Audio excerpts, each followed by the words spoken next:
சென்டர்பாம் நேயர்களுக்கு அன்பு வணக்கம். இன்னைக்கு நம்ம பார்க்க போறது பார்த்தீங்கன்னா அதே வல்லினம் மிகுமிடங்கள் தான். அதுல பாடாத, கேளாத, ஆடாத, செய்யாத, சொல்லாத இப்படி வரக்கூடிய சொல் எல்லாமே பார்த்தீங்கன்னா எதிர்மறை பொருள்ல இருக்கும்.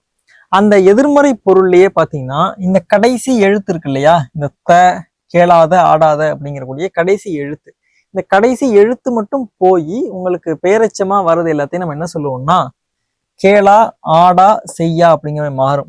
இதை எல்லாத்தையுமே நம்ம என்ன சொல்லுவோம்னா ஈறுகட்ட எதிர்மறை பெயரெச்சம் அப்படின்னு சொல்லுவோம்.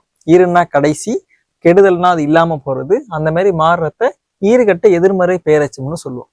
இந்த மாதிரி சொற்கள்ல கண்டிப்பா உங்களுக்கு வல்லினம் மிகும். எடுத்துக்காட்டு கொடுத்துருக்காங்க பாருங்க.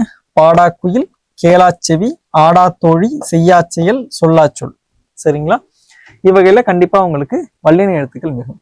மீண்டும் உங்களை அடுத்த காணொலியில் சந்திக்கும் வரை விடைபெறுகிறேன். நன்றி, வணக்கம்.